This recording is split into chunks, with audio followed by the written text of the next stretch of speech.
Hello नमस्कार। मैं हूँ संदीप नाहर। आप लोगों ने मुझे कई फिल्मों में देखा होगा। एम एस धोनी का अनटोल्ड स्टोरी फिल्म के अंदर, जिसमें मैंने छोटू भैया का किरदार निभाया था। और आज ये वीडियो बनाने का एक मेरा मकसद ये है। वैसे तो आपको सुन के बड़ा अजीब लगेगा कि मैं कैसी बातें कर रहा हूँ, बट लाइफ स्मूथ नहीं चल रही। लाइफ में काफ़ी सारी प्रॉब्लम्स हैं जो मैं मानता हूँ, लेकिन मैं आज मेंटली थोड़ा स्टेबल नहीं हूँ। स्टेबल इसलिए नहीं हूँ क्योंकि मेरी वाइफ कंचन शर्मा, वो हो क्या रहा है, 1.5-2 साल से एक ट्रोमा से मैं निकल रहा हूँ और मैं उसको फेस भी कर रहा हूँ और उसको समझा के थक चुका हूँ काफ़ी चीज़ों को। वो एक ही पास्ट की बातें, एक ही बातें रिपीट करना, रोज़ लड़ना, 365 दिन में से मैं कह रहा हूँ 200 बार सुसाइड की बातें करना, मर जाऊंगी तुझे फंसा दूंगी, तेरा करियर स्पॉइल कर दूंगी, तेरे खानदान को फंसा दूंगी। तो ये सुन के मैं बहुत ही इरिटेट हो चुका हूँ। मैं उसको हर बात पॉइंट पर समझाता हूँ, कंचन देखो ये बात ऐसे नहीं ऐसे है, ऐसे नहीं ऐसे है, इस चीज़ को समझो। वो मेरी फैमिली को गालियाँ देती है, मेरी माँ से इतनी नफरत करती है, मेरे हर परिवार वाले को। आजकल ऐसा टाइम आया कि मैं उनका फ़ोन नहीं उठा पाता इसके सामने। और बहुत सारी चीज़ें हैं, बहुत सारी चीज़ें ख़राब हो चुकी हैं। इतनी ख़राब हो चुकी है कि मैं अब ले नहीं पा रहा हूँ। दिमाग में इतना स्ट्रेस इसने दे दिया है। काम को लेकर यहाँ बॉम्बे में स्ट्रेस होता है, हर चीज़ को लेकर होता है, बट काम का स्ट्रेस फिर भी झेला जा सकता है। बट ये औरत का स्ट्रेस है, ये झेलना बहुत मुश्किल हो चुका है। मुश्किल इसलिए हुआ है कि ये काफ़ी काफ़ी ऐसी ऐसी बातें मुझे बोल देती है, बहुत ऐसी ऐसी बातें बोल देती है जिसका मेरी लाइफ में बिल्कुल भी कोई वैलिड पॉइंट नहीं। मैं बोल बोल के थक चुका हूँ। ये मेरा नाम किसी से भी जोड़ देती है। मैं 2 साल से इसके साथ हूँ, 24 घंटे हम साथ में रहते हैं, उठना बैठना हर चीज़ें होती हैं, लेकिन ये कहीं ना कहीं शक का कोई इलाज नहीं होता। शक करती है, हर चीज़ पे लड़ती है। और इसका लड़ना नॉर्मल लड़का नहीं है। ये जैसे साइको होते हैं, मतलब एक होता है शराबी इंसान, वो दारू पीता है और लड़ता है, लेकिन जब उसकी दारू उतर जाती है तो वो नॉर्मल हो जाता है ना। नॉर्मली ऐसा होता है, उसको गिल्टी फील भी होती है, उसको अपनी गलतियों का एहसास भी होता है। बट इसके केस में ऐसा है, अगर ये लड़ती है, इसको कोई बात बुरी लगती है तो वो उसके दिमाग में बैठ जाती है। बैठ इतने गंदे तरीके से जाती है, उसको निकालना बहुत मुश्किल होता है। ये कितनी रातें ख़राब कर देती है। इवन अभी जैन की बात है, जैन में ये घर से भाग गई थी, मैं रात को उसको ढूंढने गया था। ये ऐसे काम करती है और बहुत सारी बातें होती हैं। कब तक इसका वो करूँ। इसकी मम्मी बहुत साथ देती है। इसकी मम्मी का कहना है कि मैं तेरी ज़िंदगी बर्बाद हो, हर तरह के केसेस बताती है, मैं ये केस हो जाएगा वो। एक्चुअली क्या है, इसकी मम्मी, इनके घर में 2 बहनों की भी लव मैरिज हुई है, तो इसकी मम्मी ने इनके दोनों जीजाओं को भी अंदर करवाया था। अभी वो मेरे को बोलती है, हर बात पे अपनी बेटी को बोलती है जाके पुलिस कंप्लेंट करो। किस बात बुनियाद पे? फेक चीज़ों पे, फेक झूठ बोल के आप केस बना सकते हो। ये क्या बातें हैं?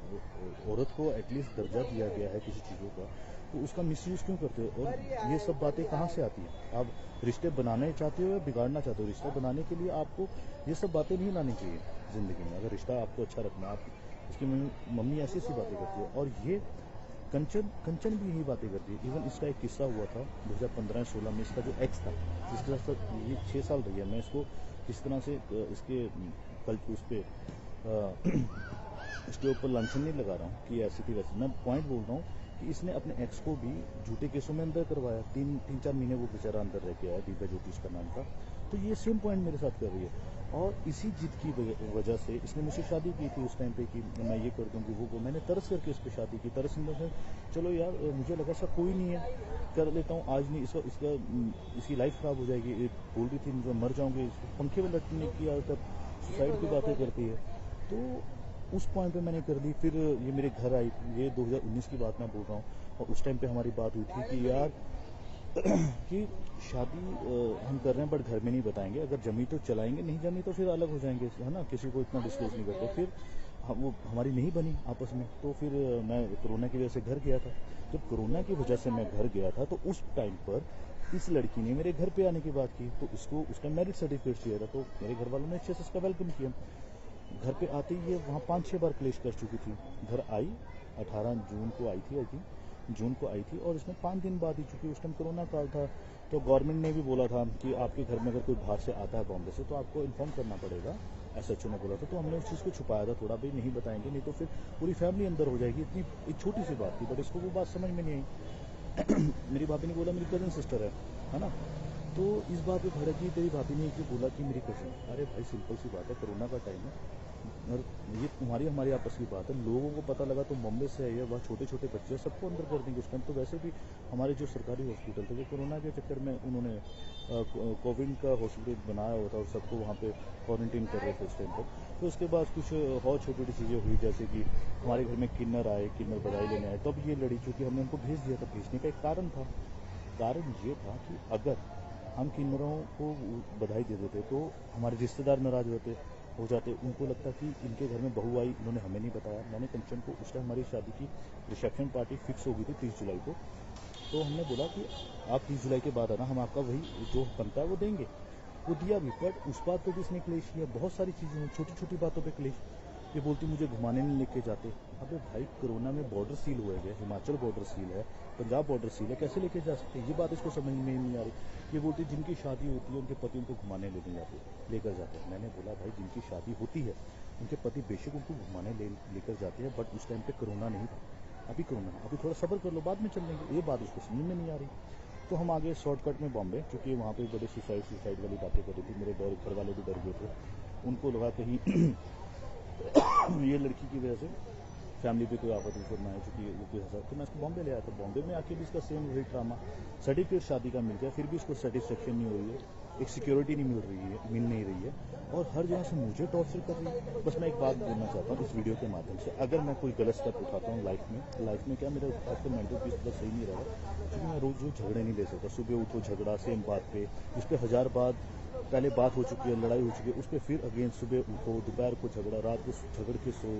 तो मेरे में इतनी कैपेसिटी नहीं, मेरी एनर्जी लेवल इतना नहीं है कि मैं बार बार हर चीज़ों को क्लियर करता हूँ। इसको एक बार बोल दे कंचन ऐसा नहीं है, ऐसा बात खत्म हो जाती है।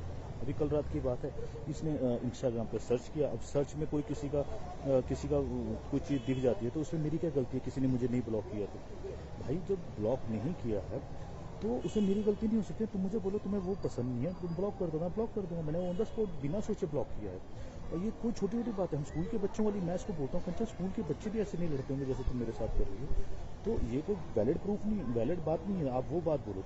हाँ, अगर तुम मुझे बोलती इसको ब्लॉक करो और मैं नहीं करता, तब तुम लड़ने का मकसद बनाती ना। मैंने बोला कंचन अपना इंस्टाग्राम दिखाओ, तो अपना व्हाट्सअप दिखाओ, तुम्हारा एक्स का भी तो इसमें है ना फोटो, ये उसने तुझे ब्लॉक भी किया व्हाट्सएप पे, सिंपल सी बात है। कह रही मेरी उससे बात नहीं होती, तुम्हें पता। तो मैंने बोला सेम यही चीज़ मैं कंचन तुम्हें बोल रहा हूँ कि मेरी भी कोई बात नहीं होती।